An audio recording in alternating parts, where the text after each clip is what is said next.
En las reacciones en torno a la aprobación de la reforma al Poder Judicial de la Federación y tenemos una opinión por demás importante. Tenemos en la línea al señor Ildefonso Guajardo Villarreal, el exsecretario de Economía en la anterior administración federal con el presidente Enrique Peña Nieto y un hombre con una trayectoria muy importante, pero lo principal, un experto en economía, también negociador del TEMEC, y requerimos, por supuesto, su opinión en torno a la aprobación de esta modificación constitucional y sobre todo los riesgos que trae para la economía de nuestro país. Don Ildefonso, buenos días, le saludamos Jesús Jiménez Chuchu y Edith Mendoza. ¿Cómo amanece usted? Muy bien, qué gusto saludarlos a ambos. Gracias, don Ildefonso. Pues denos su punto de vista. Nos preocupa mucho sobre todo el TEMEC y las inversiones que puedan dejar de llegar a nuestro país y los capitales que puedan salir después de esta aprobación. Primero observar que del conjunto de reformas que se presentó, las que son violatorias directamente del tratado son la desaparición de los órganos autónomos, porque en el tratado explícitamente se habla de que no debemos de dar marcha atrás a los mecanismos de defensa del libre mercado, o sea, de la lucha contra los monopolios, sean monopolios públicos o privados. No se debe dar preferencia, como este sería el caso, a acaparamiento del mercado, por ejemplo, de gasolinas, que es una violación al acuerdo. La reforma al Poder Judicial, siendo sin duda un tema de preocupación, así lo expresaron los gobiernos estadounidenses y canadienses a través de sus embajadas. Y ellos mismos en el comentario dijeron: México es soberano para organizar como le parezca su sector judicial, su poder judicial, siempre y cuando sea una mejoría con certidumbre para la impartición de justicia y para fortalecer el Estado de Derecho. Yo creo que todos han concluido de que nuestro sistema judicial tiene que ser mejorado, pero la ruta de la elección popular, pues ya lo sabemos, simplemente con las elecciones de diputados nos damos cuenta que esa ruta no es la correcta. Vemos cómo llegan diputados pues identificados a veces con intereses nocivos, o simple y sencillamente llegan diputados que no van a deliberar lo mejor para México, sino simplemente siguen la línea de sus partidos o de sus gobiernos, como es el caso de Morena en el Congreso. Entonces, ¿cuál es el temor? Que este cambio, que no necesariamente va a garantizar una mejor impartición de justicia, deteriore la calidad de la justicia, y cuando haya reclamos por abusos en las decisiones sobre el sector privado, nos llevarán a controversias, y lamentablemente el nuevo TEMEC solo le da la protección de arbitraje internacional a aquellos que están invertidos en temas que están sujetos a concesiones, que están invertidos en energía, en temas de agua, en temas de gas, mientras que los que están invertidos en manufactura, como es el caso de las grandes inversiones que llegan a Coahuila, están obligados a recurrir a las Cortes Nacionales. Y si la Corte Nacional no libera y resuelve con transparencia, pues obviamente eso va a ser sujeto a un conjunto de reclamos de nuestros socios comerciales.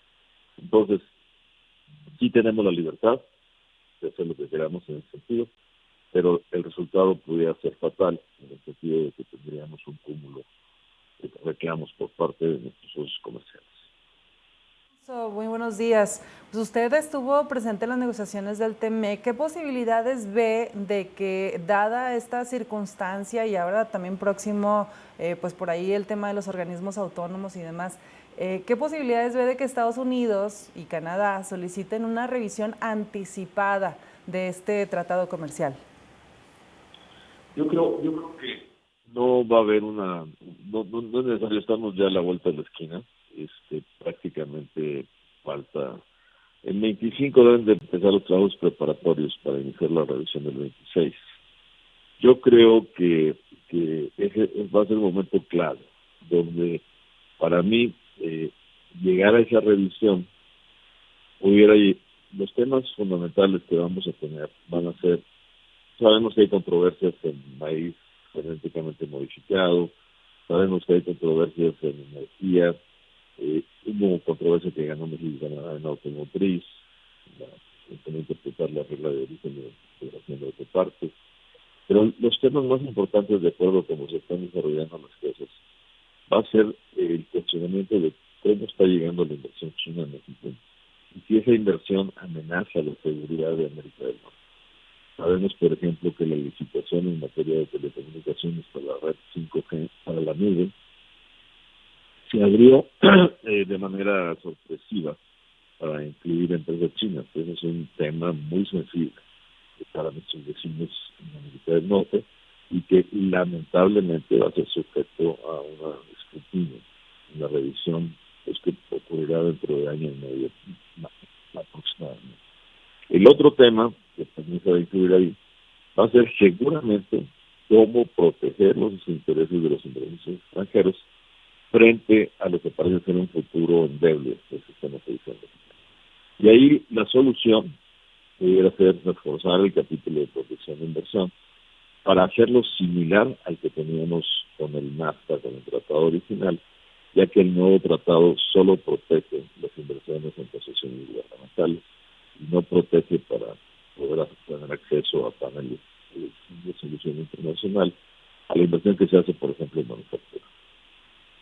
Ildefonso, ¿qué otras afectaciones económicas ve usted en el corto plazo después de la aprobación de esta reforma? Pues sin duda, siempre hablamos sobre las consecuencias de nuestros tratados, pero la consecuencia más grande de eso es el interior del país en términos de certidumbre. Y pues es inevitable observar que la inversión más importante que mueve el país es la inversión que hace la empresa mexicana. Esa es la más importante. Y en ella, pues ahí no hay tratado que te proteja. Ahí todo te la juegas a que estés realmente en un Estado de Derecho que funcione. Entonces hay que ver, digamos, como decimos cuando estudiamos cartas, ¿no? Hay que pagar por ver qué va a traer en prácticamente 15 días, ahí más o menos, el nuevo gobierno, ¿no? El nuevo gobierno tiene una posibilidad con la ley secundaria de hacer apretar algunas tuercas para que este proceso de elección no sea descabellado, o al menos a un extremo, y reducirle sus riesgos. Pero pues eso no lo vamos a saber hasta que no esté en práctica el nuevo gobierno. Estamos también pendientes con la elección en los Estados Unidos. Esto, sin lugar a dudas, también le suma a esta incertidumbre de la que habla. Sí, pero yo te diría que no importa si es Kamala Harris o Donald Trump, el reto para México va a ser muy similar. Te decía yo que el punto crucial en la revisión va a ser el papel de la inversión china en México, y ese es un tema de preocupación tanto para demócratas como para republicanos. La diferencia es que Donald Trump, y lamentablemente este gobierno, le enseñó a hacer cambio de barajitas muy peligrosos cuando hizo la amenaza o el blog de aranceles crecientes del 7%. Si México no paraba la migración, lamentablemente caímos en el blog. Entonces, dice que el perro que come huevo en que le tiene el hocico, ¿no? Entonces, un regreso de Donald Trump va a ser muy, muy duro, porque va a estar queriendo poner objetivos en otros temas y cruzando amenazas en materia comercial. Es más impredecible un poco el terreno de juego, mientras que los demócratas tienen que ser más institucionales y pueden tener una lectura más, digamos, más confiable, más fácil de leer. Don Ildefonso, ¿y qué piensa usted de la actitud de estos organismos de Texas que ya están llamando a los capitales que se sientan inseguros en México para que se vayan para allá? Creo que esta manifestación de esta fundación en Texas salió a la hora de que fue aprobada la reforma judicial. Usted se manifestó ayer en tweet sobre este tema. Pues sí, mira, lo que yo decía en mi X es los errores de unos son inmediatamente capitalizados por otros en un mundo que está en permanente competencia, un mundo global que tiene integraciones regionales como las que nosotros tenemos. Y eso es claro, o sea, todo lo que se está dando gracias al TEMEC, gracias a lo que aprendimos en la pandemia, gracias a la guerra con China, de relocalización. El que más está beneficiando es Estados Unidos, porque en México no estamos haciendo la tarea que nos toca para seguir incentivando y fortaleciendo esa operación.